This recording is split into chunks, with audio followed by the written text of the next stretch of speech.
اور یہ میوات وہ سرزمین ہے جہاں سے ریولیوشن آیا ہے، اور جو کام یہاں سے شروع ہوا ہے پورے دنیا میں پھیلا ہے ماشاءاللہ. اور اتنا زبردست کام میں نے علماء سے سنا کہ صحابہ کے بعد پھر اتنی بڑی جماعت اس دنیا میں نہیں بنی اب تک. اور یہ مقدس زمین میوات ماشاءاللہ. اور آپ تمام میواتیوں سے میں اپیل کرتا ہوں کہ زمانہ بدلا ہے، نئے چیلنجز آئے ہیں.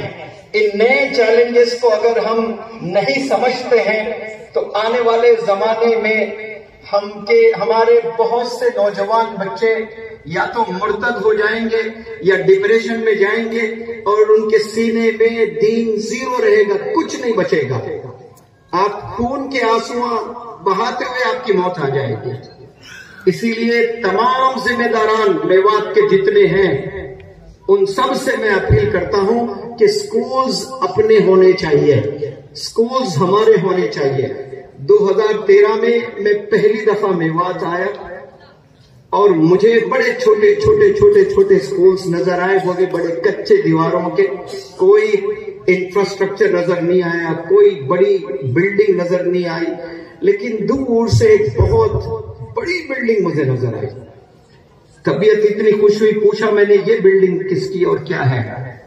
تو کسی نے مجھے بتایا کہ یہ بلڈنگ سکول ہے سر.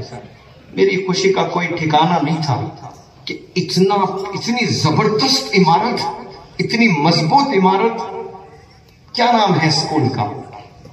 تو بتانے والوں نے بتایا اس اسکول کا نام ہے مریم. تو میرے خوشی کا کوئی ٹھکانہ نہیں، اور تگنی ہو گئی خوشی.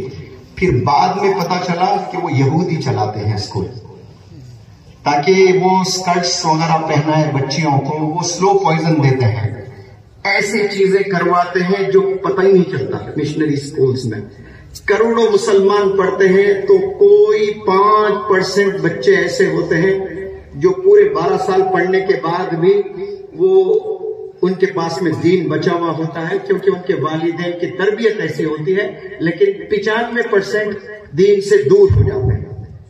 ایسے سلو پوائزن جو آپ کو گنایا بھی نہیں جا سکتا، بتایا بھی نہیں جا سکتا. اگر میں بتاؤں تو آپ سب لوگ کہیں گے یہ تو کوئی بڑی بات نہیں ہے، یہ تو کامن ہے، ایسا ہوتا ہی رہتا ہے. لیکن وہی چیزیں ایک نہیں، ایسے 1000 چیزیں آپ کو کروا کر آپ کو دھیرے آپ کے دین سے دور کر دیتے ہیں. یہ وقت آ چکا ہے، اب ہم نے فیصلہ لینا ہے. یہاں 10 لاکھ سے زائد مسلمان رہتے ہیں، تو امیجن کریں کہ کتنے آپ لوگ کے سکولز ہونے چاہیے، اور وہ بھی سٹینڈرڈ سکولز ہونے چاہیے.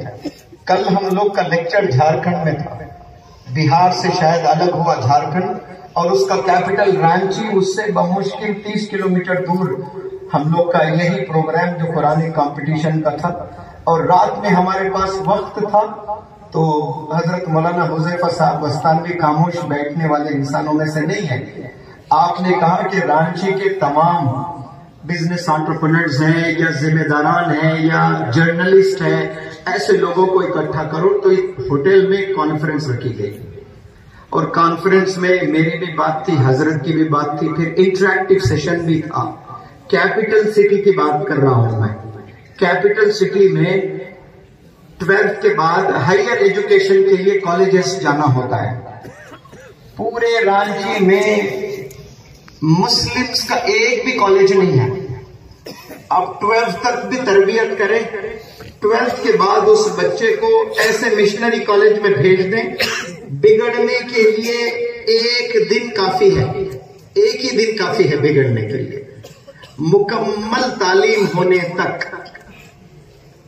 گریجویشن پوسٹ گریجویشن تک کے انسٹیٹیوٹس ہم مسلمانوں کو میوات میں نہیں پورے دنیا میں قائم کرنا چاہیے. اور یہ بہت ضروری آج کے، اگر ٹو ڈو لسٹ میں ہم نے کچھ لکھنے ہیں نا تو نمبر 1 پر یہی لکھنا چاہیے کہ ہمارے ادارے ہونے چاہیے. میں ورکشاپس کنڈکٹ کرتا ہوں، کم از کم 20 اسٹیٹ سے نوجوان لڑکے لڑکیاں میرے ادارے میں یعنی ہوٹل میں ہوتا ہے. اس ہوٹل میں 1 مہینہ رہ کر اب تو 1 سال سے امریکہ سے، یونائٹڈ کنگڈم سے، افریقہ سے، اٹلی سے اور بہت مزید گلف کنٹریز سے اسٹوڈنٹس طلبہ ٹریننگ لینے آ رہے ہیں ماشاءاللہ.